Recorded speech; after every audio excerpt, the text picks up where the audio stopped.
Hello and welcome to Taki Space Program with me, Taki117. So, this is a design we've not seen in a while. It's got a pretty small payload on a really small rocket.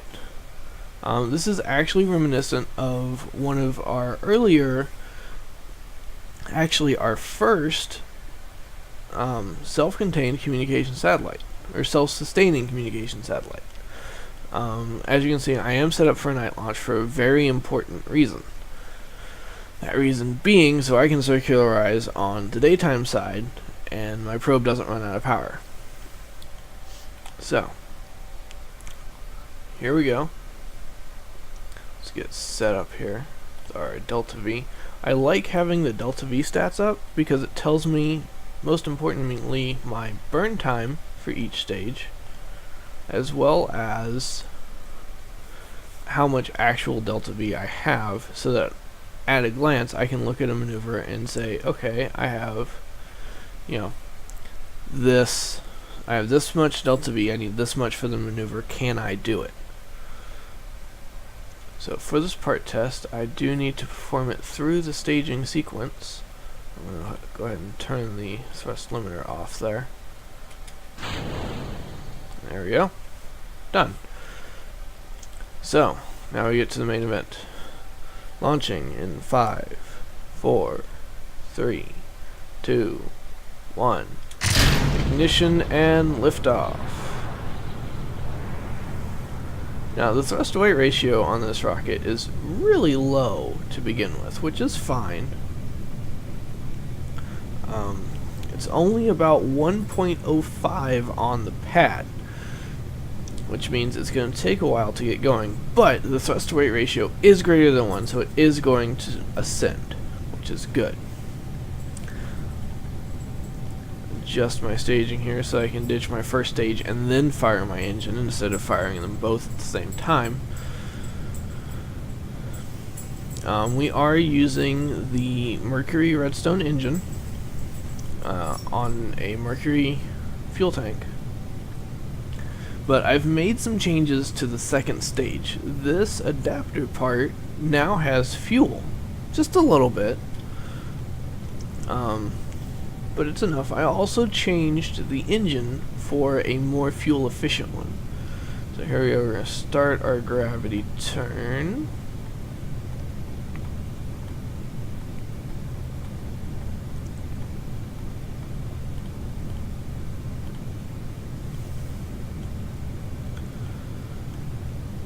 So, as you can see, I've pitched over and I've set it to follow the surface prograde, which will give me a very nice, smooth glide path.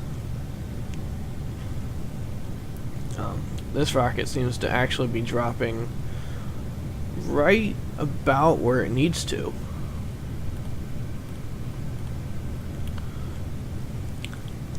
For a nice insertion to orbit.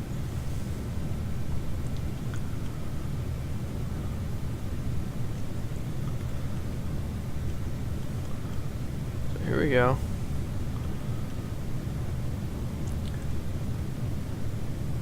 So right now I'm looking at my burn time. I have about 30 seconds left.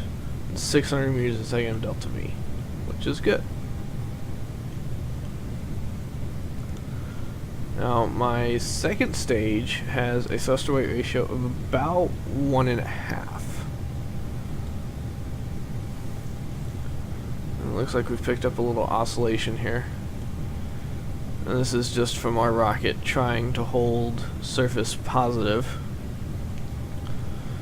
It's not a big deal, but it could be problematic later. Fortunately, our first stage is about to burn out, and our oscillation has gone away. Looks like we have Mercury and Venus there. Okay, so first stage burnout.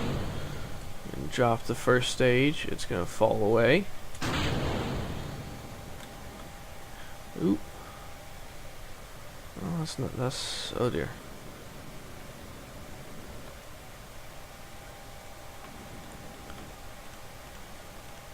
This engine does gimbal.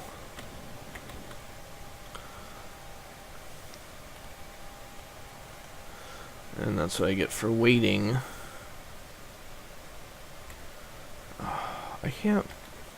I have such horrible luck with rockets in the interest of trying to get these things pointed, or in trying to make things look cool and realistic.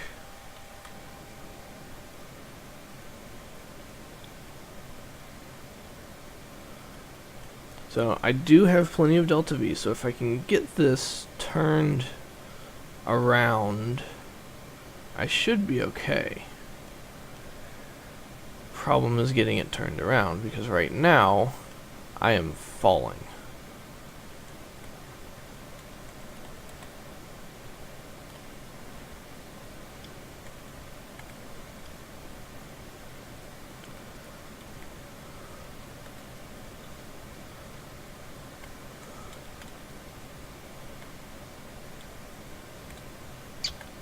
So I've taken manual control of the rocket. As you can see, I'm having quite a bit better time, actually, of keeping it pointed up.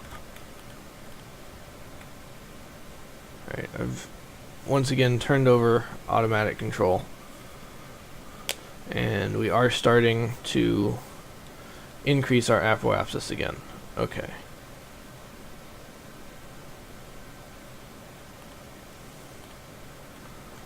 So we're going to pitch over to our surface velocity, which is right about where it needs to be, actually. So this rocket is going to make orbit, or at least it should make orbit. And then we're going to perform some science, and we're going to come back down, and this is actually going to be the first unmanned rocket that we recover.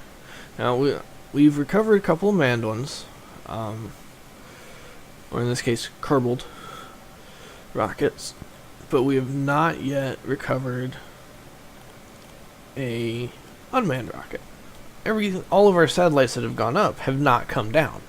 This is going to be the first that actually comes down and survives re-entry, so that we can recover the science on board.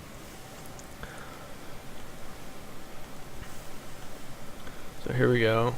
We are 67 kilometers, 8, 9. We are out of the atmosphere. So I'm going to take this up to about a 100 kilometer orbit, which seems to be my standard orbit for things that are going to just circle the Earth and then come right back.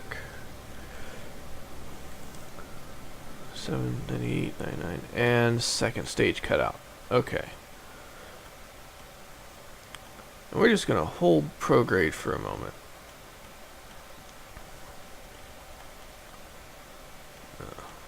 Coast up. Now, while we're doing this, I am going to set up a maneuver to circularize at my next apoapsis. So we're out of the atmosphere. I'm going to put a little bit of spin on this. There we go. That worked out quite nicely, actually.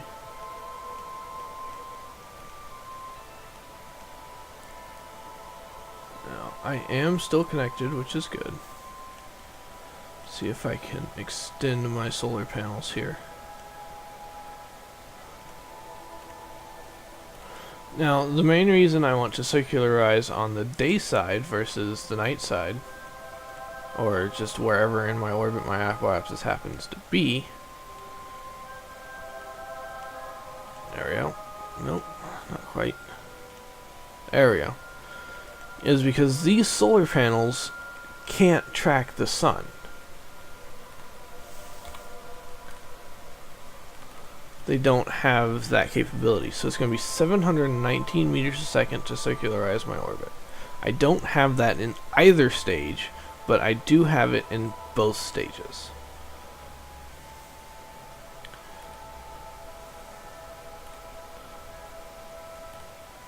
So I am going to go ahead and execute that node. Hopefully these solar panels are pointed the right direction. And also hopefully I have enough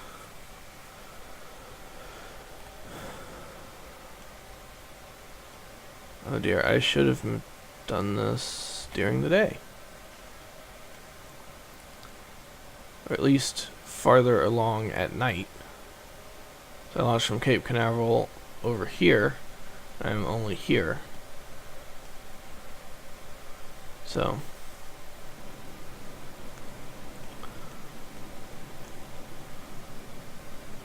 there we go. We are burning our engine.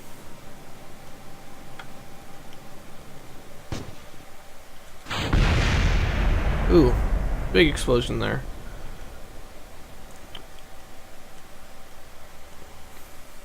Now you'll notice this rocket is a lot more stable than the others. The main reason for that is I added a set of external reaction wheels here. So now that we're in orbit, we are going to perform some experiments.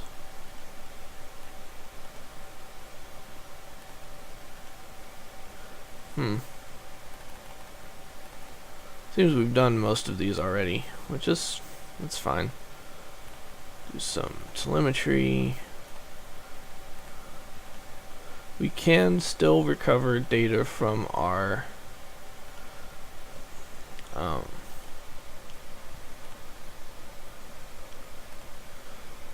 Geiger counter here.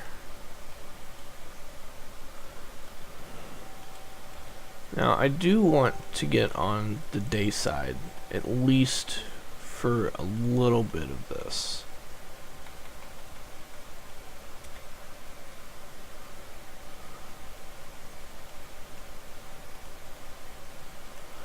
Alright, so let's go ahead and recharge our batteries by pointing our solar panels towards the sun.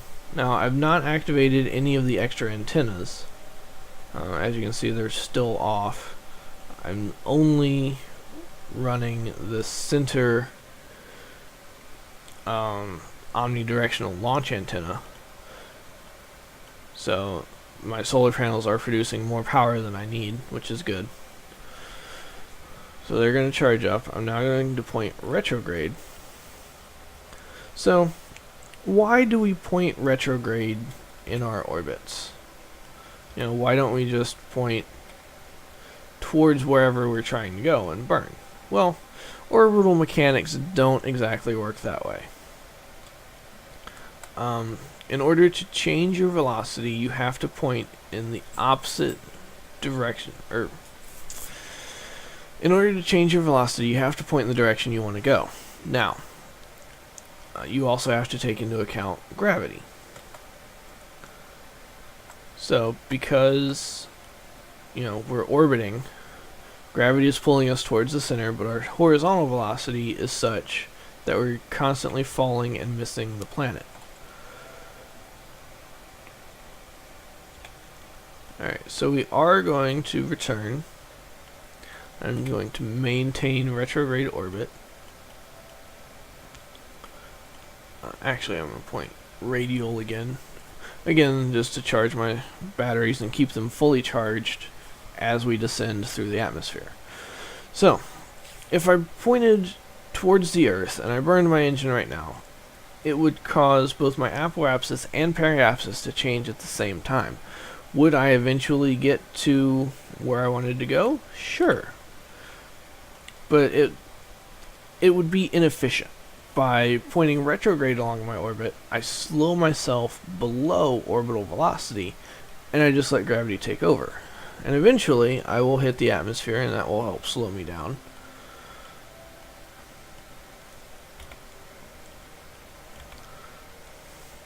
So, we're going to go ahead and speed this up a little bit. Passing over Australia. Yep, that's Australia. See, there it is.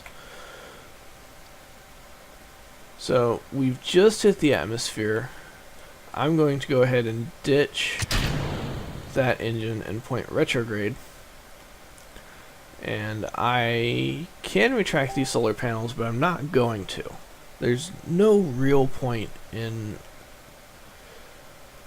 retracting the solar panels. I am, however, going to arm my parachute so that in the event I lose connection for whatever reason, I will still have, or my parachute will still deploy and I can still recover this. So this actually looks kind of like a little airplane, now that I think about it. So here we are, we're coming down. Saturn over there. See if we can see Ayers Rock. I'm not entirely sure where it is in Australia. So even if we saw it, I probably wouldn't even know. Doesn't look like we can see it from here.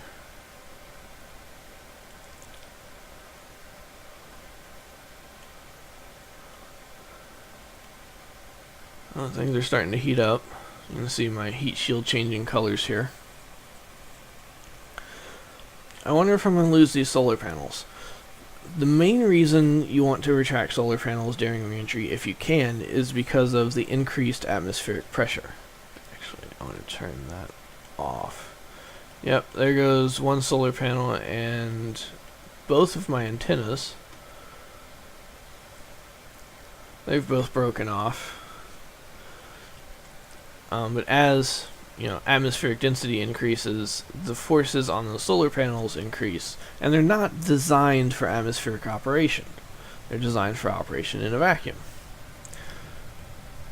So they may break, they may not. Looks like this one has survived. We are now falling vertical, and we are subsonic, which is good.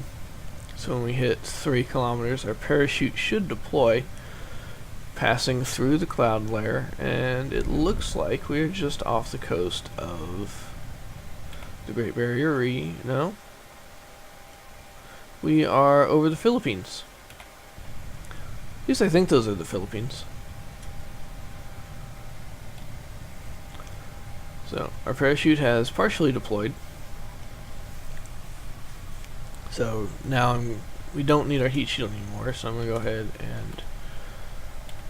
Oh, I don't have a connection. I guess I won't be dropping my heat shield. So this is going to be interesting, because I've not ever returned a satellite like this from orbit. And it's been a while since I've done my sounding rockets, so I don't actually know what's going to happen when I hit the water. I was hoping to maintain connection so that I could decouple this parachute, but I've lost connection because I'm out of range of everything. I'm in the middle of the Pacific. There's no one for me to talk to. So here we go. Coming down at about 8 meters a second.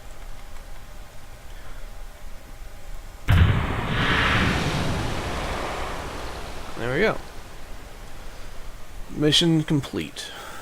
So, we have successfully taken a satellite to orbit and returned it to Earth, which, for a relatively early space program like ours, is a pretty big accomplishment.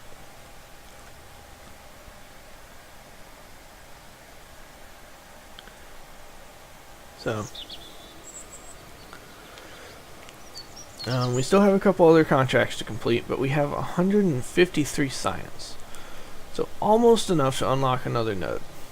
Let's see what we got here.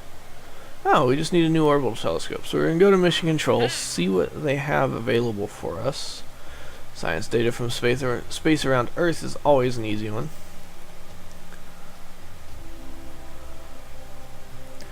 So here we go.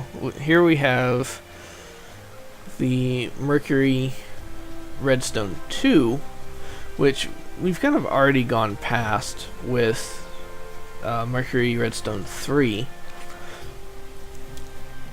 So we know we can do this.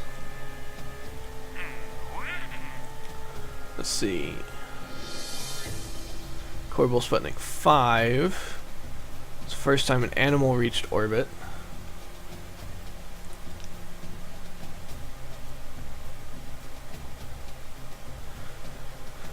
So I don't think I want to do this one. You know what? Why not?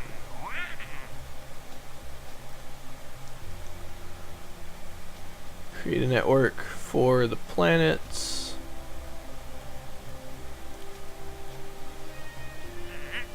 These guys want to go suborbital, so I can do that. Picked up some contracts. So I should be able to do both of these at the same time. I want to pop into my vehicle assembly building here to see how many crew I would need to do them both at the same time. So that's my ultimate goal, is to complete multiple contracts at once, so I'm not having to build and launch multiple rockets, so that my return on investment is greater from a single launch than trying to spread it over multiple launches. So I'm going to look at my 2-person capsule. I do have a 3-person capsule, so if need be I can perform this with 3 people. Take a look at the Gemini command pod, just so I can see the crew. Okay, so they are tourists, and it does appear that I can perform this mission at the same time. Yes, it does appear I can perform both of these missions at the same time. So, this is good. I don't want to save that. I do, however, want to build a couple more of my tourist rockets so that I can perform the tourist mission as well as the Korbal Sputnik 5 and Mercury Redstone 2 missions. And I already know this is a proven, reliable design. I do want to switch that out for something that's a little more advanced.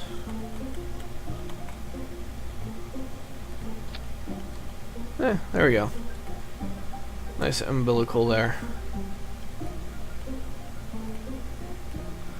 And I do need to adjust my staging.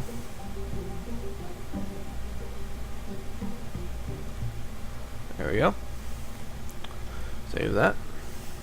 So, I'm going to go ahead and build these rockets. I am going to perform the tourist mission simply because it's an easy mission. You just go up, you come down. There's not a whole lot of significance to it. And then I will be performing the Korbal Sputnik 5 and Mercury Redstone 2 missions immediately after that. And hopefully by that time my satellite will be complete. Oh, I'm also going to perform the science mission, because all you have to do is go to a satellite currently in orbit, perform a science experiment, and transmit that data back. You don't even have to get any science from the experiment. So, until next time, I'm Taki117, and remember, it's only rocket science.